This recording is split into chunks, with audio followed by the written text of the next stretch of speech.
সময় সাথে আমার ফোন আরেকজনের কাছে যাওয়া কিংবা তাৎক্ষণিকভাবে আমার খবরটা পাওয়া লাগছে, সেক্ষেত্রে কোন পরিস্থিতিতে আপনারা সবাই এক ডাকে দাঁড়াই যাবেন। যে না দুঃখায় বলছে, হ্যাঁ বিভিন্ন বলছে, তার সাথে আলাপ করে তারপরে কাজ শুরু করলে আমরা বলছি কাজটা এইভাবে করতে হবে, এটা আমরা বুঝি।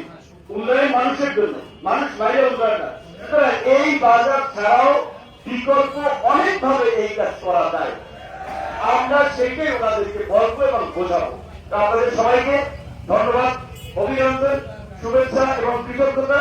আপনারা এত মানুষ জড়ো হয়েছেন, কেউ দেখার জন্য আসছেন, কেউ শোনার জন্য আসছেন, কেউ সমস্যার কারণে আসছেন, সবাইকেই ধন্যবাদ। এখন এখানে কোন রাজনৈতিক সমাবেশ ছিল না, যে কারণে রাজনৈতিক বক্তব্য দেয়নি।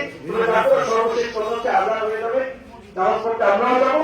যে আপনাদের এলাকার ছেলে হিসেবে এই পরিস্থিতির আগেও এলাকার মানুষের জন্য আমাদের সমর্থন দিই।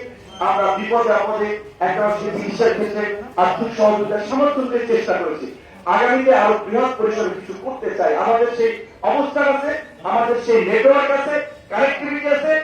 আপনারা যদি আমাদের পাশে থাকেন, ইনশাল্লাহ এই গলাচিপা 10 মিনিটে বাংলাদেশের মধ্যে একটা রোল মডেল জেলা করবো, যেটা সারা দেশের উপজেলা জেলা অনুসরণ করবে উন্নয়নের ক্ষেত্রে।